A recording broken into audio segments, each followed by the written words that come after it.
नमस्कार, आप देख रहे हैं इंडिया न्यूज उत्तर प्रदेश उत्तराखंड। आपके साथ मैं हूं मोनिका जायसवाल। चंपावत उपचुनाव लड़ रहे मुख्यमंत्री पुष्कर सिंह धामी को अपने साथियों की वजह से फजीहत का सामना करना पड़ रहा है। चारधाम यात्रा में अब तक 22 यात्रियों की मौत होने की खबर है, लेकिन पर्यटन मंत्री सतपाल महाराज विदेश दौरे पर घूमने में मस्त हैं। वहीं स्वास्थ्य मंत्री धन सिंह रावत का ध्यान स्वास्थ्य व्यवस्थाओं पर कम और दूसरे कामों पर ज्यादा है। लिहाजा चरमराई स्वास्थ्य व्यवस्था की वजह से यात्रियों की लगातार मौत हो रही है। स्वास्थ्य कैंप के नाम पर सिर्फ खाना पूर्ति चल रही है। स्वास्थ्य विभाग यात्रियों की जांच करने में और अनफिट यात्रियों को चारधाम यात्रा से जाने में रोकने में पूरी तरह विफल है। नतीजा ये कि हर रोज कोई ना कोई यात्री मौत की खबर से रूबरू हो रहा है। और ऐसे में स्वास्थ्य व्यवस्थाओं की असफलताओं की वजह से बदनामी मुख्यमंत्री पुष्कर सिंह धामी की हो रही है। लेकिन मुख्यमंत्री ने तो यात्रा शुरू होने से पहले ही सभी यात्रियों और मंत्रियों को पुख्ता व्यवस्था करने की हिदायत दी थी। लिहाजा कई सारे सवाल इस वक्त खड़े होते हैं।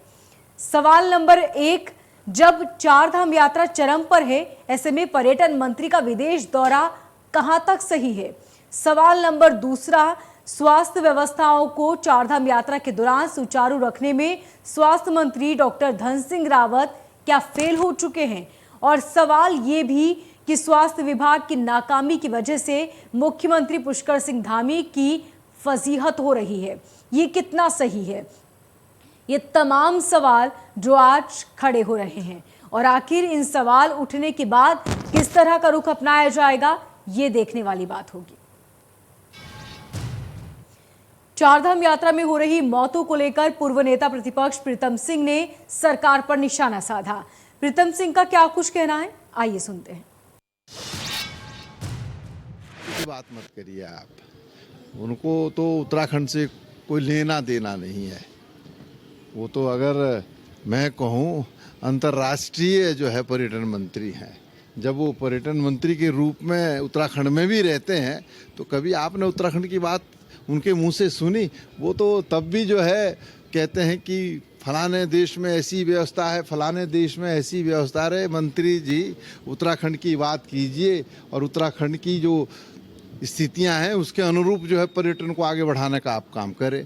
तो पर्यटन मंत्री को तो कोई सरोकार नहीं है। चारधाम यात्रा का आपने जिक्र किया, मैं कहना चाहता हूं कि जिस तरीके से पूरे देश और दुनिया से लोग चारधाम की यात्रा पर आ रहे हैं और लगातार जो है लोगों की जो है अकाल मृत्यु भी हो रही है, तो ये बहुत गंभीर विषय है। सरकार समुचित व्यवस्थाएं करे ताकि जो तीर्थ यात्री आ रहे हैं उन तीर्थयात्रियों को कोई असुविधा ना हो। तो वहीं इस पूरे मामले को लेकर डीजी हेल्थ शैलजा भट्ट और पर्यटन सचिव दिलीप का क्या कुछ कहना है, सुनिए। ये सब अनफॉर्चुनेट पार्ट है।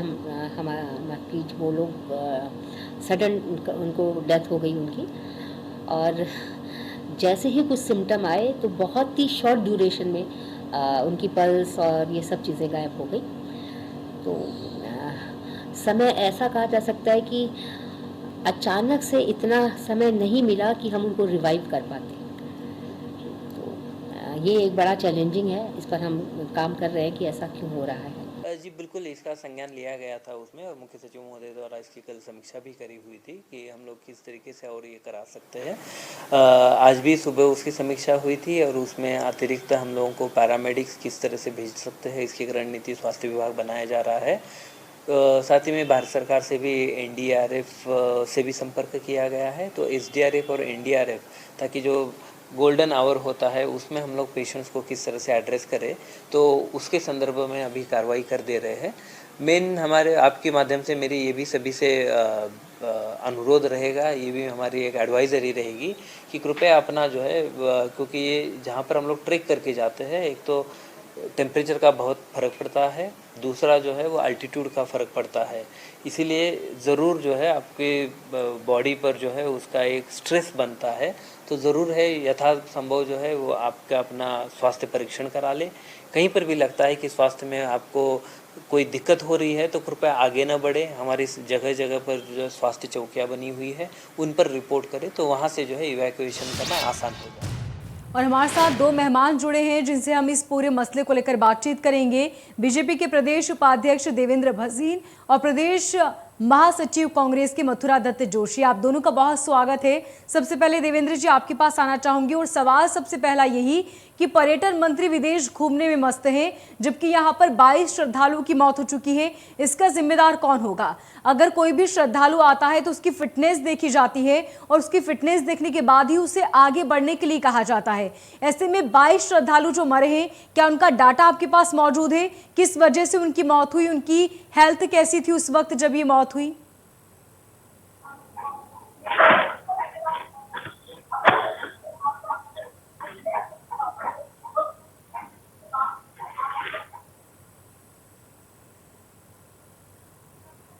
देवेंद्र जी सुन पा रहे हैं आप हमें? हाँ, अब सुन पा रहा हूँ। जी, सवाल यही है मेरा कि विदेश मंत्री, पर्यटन मंत्री घूमने में मस्त हैं विदेश में, लेकिन यहाँ पर जो 22 श्रद्धालुओं की मौतें हो चुकी है उसके बारे में बातचीत कौन करेगा? इसका जिम्मेदार कौन है? देखिए, जहाँ तक यात्रा में 22 यात्रियों की मृत्यु का सवाल है तो निश्चय ही बहुत दुखद है और मुख्यमंत्री जी ने भी संवेदना व्यक्त की है, पूरी सरकार ने भी की है और उसके आगे जो से कार्रवाई होनी है। नहीं, लेकिन सिर्फ श्रद्धांजलि देने से या दुख प्रकट करने से तो कुछ नहीं हो जाएगा ना, जिम्मेदारी उठानी पड़ेगी।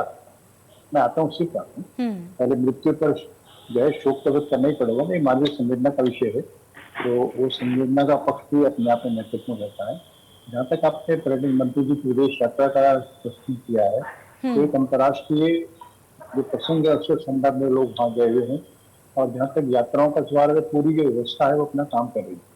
इस साल जो यात्रा क्योंकि 2 साल के कोविड काल के बाद हुई है तो श्रद्धालुओं की संख्या में बहुत भारी वृद्धि हुई है और उस वृद्धि से अपने आप में कई चुनौतियां भी हमारे सामने आई हैं, इसका भी जिक्र जो है हमारे अधिकारी भी दे रहे थे। तो जो चुनौतियां हुई तो उनके संबंध में दो निवेदन करने हैं।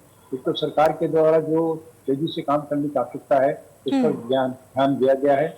माननीय मुख्यमंत्री जी ने सब निर्देश जारी किए हैं कि जो पंजीकरण करा करके लोग ही आगे जाएं, क्योंकि संख्या जो पंजीकृत संख्या है और जो पहुंचने वाले यात्रियों की संख्या है वो नहीं देवेंद्र जी, इसमें आप श्रद्धालु की संख्या पर नहीं कह सकते ना कि संख्या ज्यादा है इस वजह से मौत हो गई। आप अच्छी तरह जानते थे जैसे ही चारधाम यात्रा के लिए श्रद्धालुओं का आना शुरू हुआ था, आपने खुद कहा था कि ऑनलाइन रजिस्ट्रेशन होगा और रजिस्ट्रेशन की प्रोसेस के थ्रू वो यहाँ पर पहुंचे हैं। तो संख्या तय तो आपने की है, तय संख्या में ही श्रद्धालुओं ने दर्शन किए हैं, तो संख्या पर ठीकरा मत फोड़िए। आप ये बताइए कि इसकी जो जिम्मेदारी पर्यटन मंत्री वो विदेश में क्यों घूम रहे हैं? पर्यटन मंत्री यहाँ पर क्यों नहीं मौजूद हैं? अब इसका उत्तर तो आप सतपाल जी से पूछिए, बहुत बेहतर होगा, क्योंकि मैं तो यहाँ पर ये कह सकता हूँ कि जिस प्रसंग में गए अंतर्राष्ट्रीय स्तर पर एक पर्यटन का मसला है इसके प्रसंग के बारे में गए हुए हैं। बाकी जो यहाँ तक की क्या आपकी पार्टी ने अब तक इसका पूरा डेटा मंगवाया? जो 22 यात्रियों की मौत हुई है उन सभी का डेटा आपके पास है? बिल्कुल पूरा डेटा है, उसके बारे में जो है माननीय प्रधानमंत्री जी के कार्यालय से भी जानकारी प्राप्त की जा रही है। तो उस जो आपके पास डेटा मौजूद है उस डेटे के मुताबिक क्या जानकारी है आपके पास? इस सारी जो 22 यात्रियों की मौतें हुई इसकी वजह क्या है? देखिए, पहली बात तो मैं ये कहना चाहूंगा कि जो ये क्षेत्र है वो अपने आप में जो बाहर से आने वाले लोग हैं उनके लिए दुरूह रहता है। ट्रैकिंग का एक क्षेत्र है और ट्रैकिंग के क्षेत्र के अंदर कई प्रकार की जो स्वास्थ्य संबंधी चुनौतियां होती हैं बड़ी महत्वपूर्ण हुआ करती हैं। अगर पेशेंट पहले से कोई दिक्कत लेकर चल रहा है तो निश्चित तौर पर उसके लिए और अधिक सावधानी बरतने की आवश्यकता होती है, लेकिन आस्था अपने आप में इतनी शक्ति देती है कि व्यक्ति उन जो सावधानियां हैं कई बार उसको क्रॉस कर जाता है, कई बार दुर्भाग्य की स्थितियां पैदा हो जाती हैं। तो निश्चित तौर पर जो हुआ है अच्छा नहीं हुआ है, हम भी मान के चल रहे हैं और जहाँ कमी है उसको दूर भी किया जा रहा है। लेकिन जो निवेदन करना देवेंद्र जी, आप जो बातें कर रहे हैं ना सर, ये बातें सुनने में बहुत अच्छी लगती हैं, लेकिन हकीकत इसके बिल्कुल परे है। अगर वहां पर श्रद्धालु पहुंचे तो उनका हेल्थ सर्टिफिकेट तो आपने मांगा होगा ना कि फिलहाल वो कैसे हैं, वो फिट हैं या अनफिट हैं, ये कौन तय करेगा? दूसरी बात ये कि वहां पर जो मेडिकल कैंप लगाए गए हैं उस मेडिकल कैंप में कितने डॉक्टर मौजूद हैं और उस मेडिकल कैंप में क्या अच्छे से इलाज किया जा रहा है, ये चीज आपने देखी? क्योंकि मेडिकल कैंप लगे हुए हैं, एक स्वास्थ्य की व्यवस्था मौजूद है और एडवांस सपोर्ट सिस्टम भी वहाँ पर लगाया गया है। लेकिन जितनी संख्या उसके साथ और अधिक लगाने की जरूरत है, ये मैं स्वीकार कर रहा हूँ। और ये बात आपके अधिकारियों ने भी आपके सामने बात रखी है, कुछ बात हम स्वीकार कर रहे हैं, लेकिन जो चुनौती है वो अपने आप में बहुत बड़ी है। और जब आपने एक सर्टिफिकेट की बात की है, तो जब प्रॉपर ट्रैकिंग हुआ करता है, जो भी ट्रैकर कराने वाले लोग हैं वो अब वास्तव में पहले एडवांस में जो है वो हेल्थ सर्टिफिकेट लिए जाते हैं, लेकिन यात्रा के समय में ऐसा नहीं होता। यात्रा के समय में या श्रद्धालु आते हैं, उनको एडवाइजरी दी जाती है। आज भी एडवाइजरी दी गई है कि आप अपनी सेहत का ख्याल रखें, अगर समस्या कोई आती है आप ऐसा करिए, और कई प्रकार के सुझाव उसमें दिए गए हैं। और जो संख्या की बात मैं कर रहा था, माननीय मुख्यमंत्री जी ने संख्या को बढ़ाया है, दर्शन के समय जो है बढ़ा दिए गए हैं, जिससे कि जो दबाव है इस समय उसका हम सामना कर सकें और यात्रियों को अधिक से अधिक सुविधाएं दी जा सके। ठीक है, 22 मौतें हुई। ठीक है, कांग्रेस से प्रदेश महासचिव मथुरा दत्त जोशी जी हमारे साथ जुड़ चुके हैं। मथुरा दत्त जी, सबसे पहले तो आप ये बताइए कि आप कितने सहमत हैं देवेंद्र जी की बातों से। वो मान रहे हैं 22 मौतों की वजह यात्रियों की संख्या, और दूसरी बात ये कि यदि यात्री अनफिट थे तो उस यात्रियों को भगवान शक्ति देगा, और कई बार शक्ति के थ्रू वो यहाँ पहुँच जाते हैं और बहुत सारे यात्री ऐसे होते हैं जो बच भी जाते हैं। क्या कहना चाहेंगे आप? देखिए मोनिका जी, सबसे पहले तो कम पार्टी जो लोग देवेंद्र जी आपके पास भी पहुंचूंगी जी। जिन लोगों की यात्रा रूट में मौत हुई है, हम उनके प्रति अपनी संवेदना व्यक्त करते हैं, उनके परिवार के प्रति संवेदना व्यक्त करते हैं और मृत आत्मा की शांति के लिए प्रार्थना करते हैं। कांग्रेस पार्टी की तरफ से भी और अपनी तरफ से भी मैं भगवान से प्रार्थना करता हूँ। ठीक है, आप ये बताइए कि आप इसके लिए जिम्मेदार किसे ठहराते हैं? देखिए, जिस तरह की मौतें हो रही हैं उससे सरकार की तैयारी की पूरी पोल खुल के सामने आती है। सरकार कतई संवेदनशील नहीं है। आपने जैसा कहा कि राज्य का पर्यटन मंत्री, राज्य का धर्मस्थ मंत्री, जिस मंत्री के ऊपर सारी जिम्मेदारी होती है इस यात्रा की, जो तीर्थाटन वाली हमारी यात्रा है, और वो मंत्री विदेश में मस्त हो और मुख्यमंत्री अपने चुनाव में मस्त हो, तो आप समझ सकते हैं कि क्या हाल इस यात्रा का हो रहा होगा और सरकार कितने संवेदनशील यात्रा के प्रति है, ये सब आपके सामने दिख रहा है। वसीम साहब तो वरिष्ठतम व्यक्ति हैं, वरिष्ठतम नेता है भारतीय जनता पार्टी के, लंबे समय से काम कर रहे हैं, सामाजिक और राजनीतिक क्षेत्र में काम कर रहे हैं। उनकी मजबूरी है कि उनको सरकार का बचाव करना है, सरकार के पक्ष में बोलना है, लेकिन वो अंतरात्मा से नहीं बोल रहे हैं, मजबूरी में बोलना पड़ रहा उनको। लेकिन उनकी आत्मा भी इस सरकार को कचोट रही होगी, इस सरकार को बददुआएं उनकी आत्मा भी दे रही होगी, मैं कहाँ फंस गया और कैसी जगह पर मैं फंस गया। लेकिन न वहाँ आपदा प्रबंधन मंत्री है, न वहाँ आपके पर्यटन मंत्री हैं। पर्यटन मंत्री आज विदेश में घूम रहे हैं और विदेश की बात करते हैं। जब वो यहाँ रहते हैं, प्रदेश में रहते हैं, तब भी उनको विदेश दिखाई देता है। लेकिन उसके साथ साथ वो धर्मस्थ मंत्री भी हैं, उसके साथ साथ यात्रा की व्यवस्था की सारी जिम्मेदारी सतपाल महाराज पे है, लेकिन कोई मतलब नहीं, कोई लेना देना नहीं है। ना अभी तक उनकी तरफ से कोई संवेदना ही भी व्यक्त नहीं की उन्होंने कि लोग खत्म हो रहे हैं, लोग काल के ग्रास हो रहे हैं, हम उनके प्रति अपनी संवेदना, ये तक पर्यटन मंत्री ने अभी तक नहीं कहा। इससे बड़ा दुर्भाग्य इस प्रदेश का क्या हो सकता है। और आप इसी से अनुमान लगा सकते हैं ये सरकार चार धाम यात्रा के प्रति कतई गंभीर नहीं। ये रजिस्ट्रेशन की बात कर रहे हैं, रजिस्ट्रेशन है ही नहीं। आप देखिए, आपने गाड़ियों का जाम लगता हो तो देखा होगा, घोड़े खच्चरों का जाम लग गया केदारनाथ रूट में, कितने लोग आ गए। आप ठीक है, लोग आ रहे हैं, अच्छी बात है, 2 साल बाद यात्रा होती है, लेकिन आपको व्यवस्था करनी पड़ेगी, यात्रा सुचारू रूप से चलानी पड़ेगी। दर्शनार्थियों को कहना पड़ेगा कि आप जल्दी जल्दी मंदिर परिसर को खाली करिए, आप दर्शन करिए और आप आगे को निकलिए। जगह जगह पर आपने कैंप लगाने पड़ेंगे, उनकी व्यवस्था करनी पड़ेगी। यात्रा रूट पर शौचालयों की व्यवस्था नहीं है, यात्रा रूट पर पानी की व्यवस्था नहीं है, केदारनाथ की बिजली गुल होगी, प्रधानमंत्री कार्यालय को संज्ञान लेना पड़ता है। इससे बड़ी शर्म की बात और इस सरकार के लिए क्या होगी। इस सरकार, जो सरकार डबल इंजन ट्रिपल इंजन की बात करती है। ठीक है देवेंद्र जी, जवाब दीजिए इस पूरे, जिस तरीके के वहां पर पानी की व्यवस्था नहीं है, वहां पर लाइट की व्यवस्था नहीं है, क्या कहना चाहेंगे आप इस बात को मानते हैं कि कहीं ना कहीं चूक तो रह गई है?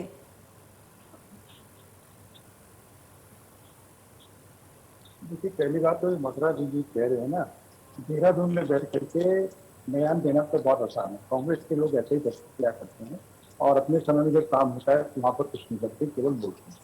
जहाँ तक पर्यटन मंत्री जी के बारे में कहा कि जो उत्तराखंड में रहते हैं तो देश की बात करते हैं। भाई देखिए ऐसा है, कांग्रेस लोगों में तो विजन है नहीं नहीं सर, अब आप कांग्रेस पर मत आ जाइए, ये मुद्दे को भटकाने की कोशिश मत कीजिए देवेंद्र जी, मुद्दों को भटकाइए मत। आप फिलहाल कांग्रेस पार्टी पर, कांग्रेस बीजेपी पर ना आकर इन सवालों का जवाब दे जो 22 मौतें हुई हैं। देवेंद्र जी आप सुन पा रहे हैं? मैं आगे आता हूँ ना। नहीं, आप कांग्रेस पार्टी ने क्या किया है, क्या नहीं किया है? कांग्रेस पार्टी ने नहीं किया, इसलिए जनता ने आपको चुना है, ठीक है, और आपकी जिम्मेदारी बनती है, आप वहां उस पद पर बैठे हैं तो आपकी जिम्मेदारी बनती है, तो आप इन सवालों का जवाब दीजिए, भटकाइए मत। बोलिए। आप पूरी बात भी सुन लीजिए ना, आप भी बीच में थोड़ा गलत ट्रैक ले जाते हैं। मैं आपसे नहीं, आपसे जो सवाल है ना सर, जो हम जिस टॉपिक को लेकर ये बहस कर रहे हैं उसी टॉपिक पे बात हो तो ज्यादा बेहतर होगा, ताकि समय की बर्बादी ना हो। आपके विषय पर आता हूँ। हाँ बोलिए। अगर कांग्रेस के नेता बोलते हैं तो आप रोकते नहीं है ना। मेरा कहना ये है कि कांग्रेस के नेता अगर बोलते हैं तो उसका जवाब तो मुझे देना पड़ेगा ना, जो तो आप पहले इनकर समझते हैं ना। जो नहीं, सवाल ये है कि मथुरा दत्त जी का ये कहना है कि वहां पर व्यवस्थाएं प्रॉपर नहीं है। क्या आप इस बात को मानते हैं कि वहां पर व्यवस्था प्रॉपर नहीं है? देखिए पहले मैं कह रहा हूँ ना आपसे, 4 धाम यात्रा को संपन्न कराने की सारी जिम्मेदारी हमारी है। ये मैं बिल्कुल खुले शब्दों में आपके चैनल पर कह रहा हूँ। लेकिन जिस प्रकार की बड़ी चुनौतियां आई हैं वो भी अपने आप में एक बहुत बड़ा सवाल हमारे सामने हुआ है। 2 साल के बाद जिस प्रकार से संख्या यात्री जो बड़ी, उनका स्वागत करते हैं, लेकिन ये भी जरूर है कि जिस प्रकार की संख्या अपेक्षित थी उससे अधिक आई। इसके अलावा जो कह रहे थे हमारे मथुरा दत्त जी की पंजीकरण नहीं है, तो मैं तो बताना चाहता हूँ ऑनलाइन पंजीकरण भी है, ऑफलाइन पंजीकरण भी है, लेकिन इसके अलावा बहुत बड़ी संख्या में लोग जो है वो नीचे से ऊपर बिना पंजीकरण के जा रहे हैं। इसलिए मुख्यमंत्री जी को कहना पड़ रहा है कि केवल पंजीकृत लोगों को ही आगे बढ़ने दिया जाए, क्योंकि हम नियंत्रण कर पाएंगे, क्योंकि हर स्थान की अपने कैरिंग कैपेसिटी होती है, क्षमता होती है। अगर उससे अधिक यात्री पहुंच जाएंगे, उससे अधिक लोग पहुंच जाएंगे तो समस्या खड़ी होंगी। नहीं देवेंद्र जी, ये आपने बहुत अच्छा टॉपिक छेड़ा है। आपने कहा कि पहले भी इस बात को लेकर कह दिया गया था कि रजिस्ट्रेशन होगा और जिनका रजिस्ट्रेशन होगा वही यात्री जा सकते हैं, उसके अलावा कोई अन्य यात्री नहीं जा सकते। फिर भी वहां पर बिना रजिस्ट्रेशन के लोग पहुंच रहे हैं, तो ऐसे में किस तरह की वहां पर, क्या वहां पर व्यवस्थाएं नाकाफी है? क्योंकि अगर किसी की मौत हो जाती है तो उसका आंकड़ा आप कहां से लाएंगे अगर रजिस्ट्रेशन नहीं हुआ है तो? नहीं, मृत्यु का तो जानकारी मिल जाती है, उसमें रजिस्ट्रेशन का इश्यू नहीं आता, क्योंकि जब व्यक्ति की मृत्यु होती है तो हेल्थ सेंटर। लेकिन सरकार ने अगर कोई ऐलान किया है, उसका पालना नहीं हो रही, तो इसका जवाबदार कौन है? देखिए पहली बात है कि मेरे को सबको सहयोग करना चाहिए। अब इसमें जो यात्री आ रहे हैं उनको भी सहयोग करना चाहिए कि पंजीकरण कराने के बाद आगे बढ़े, लेकिन यात्रियों का उत्साह इतना अधिक है। दूसरी एक बात और भी है कि उनका एक समय निर्धारित होता है कि वो अपने कार्यक्रम से आते हैं कि हमको 3 दिन में 2 दिन में पूरी यात्रा करके लौट जाना है, तो इस कारण से वो दबाव बनाते हैं। लेकिन अब मुख्यमंत्री जी ने कहा है कि केवल जो पंजीकृत लोग हैं उन्हीं को आगे बढ़ने दिया जाए, और उनके सत्यापन के लिए स्थान पर जांच चौकियां बनाई गई है, जिससे कि हम जो क्षमता है उसके हिसाब से यात्री जब जाएंगे वह दिक्कतें नहीं आएंगी। क्षमता से अधिक यात्री होंगे तो निश्चित तौर पर आप ही स्वीकार करेंगे कि दिक्कतें आती हैं। और ये आदेश तो बहुत पहले ही दे दिया गया था सर कि बिना रजिस्ट्रेशन के व्यक्ति नहीं जा सकते, तो फिर बिना रजिस्ट्रेशन के क्यों पहुंच रहे हैं? लोग जा रहे हैं, जो दबाव बनाते हैं उसके जाने के लिए, लेकिन अब उसको सख्ती से लागू करेंगे। तो जैसा कि आप बोल रहे हैं 22 लोगों की मौत हो गई, उसके बाद भी तो आप कह रहे हैं ना कि अब हम वहां पर सख्ती बढ़ाएंगे, तो ये सख्ती पहले क्यों नहीं बढ़ाई सर? मैं बताऊंगा। ये सख्ती उस वक्त क्यों नहीं बढ़ाई जब बिना रजिस्ट्रेशन के लोग पहुंच रहे थे, जब सीएम ने साफ तौर पर कह दिया है कि बिना रजिस्ट्रेशन के लोग नहीं पहुंचेंगे, फिर लोग कैसे पहुंच रहे हैं?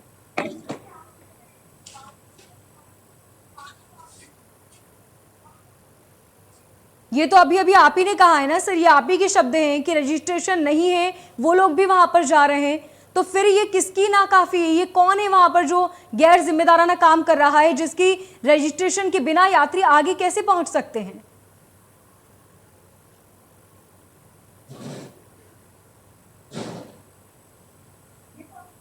देवेंद्र जी सुन पा रहे हैं आप? चलिए, मथुरा दत्त जोशी जी हमारे साथ बने हुए हैं। सर क्या कहना चाहेंगे इस पूरे मामले को लेकर? देखिए कितनी बड़ी विफलता यात्रा रूट पर है, अव्यवस्थाएं हैं, ये बचीन साहब ने स्वयं स्वीकार किया है अभी आपके सामने कि बिना रजिस्ट्रेशन के आदमी जा कैसे रहा है।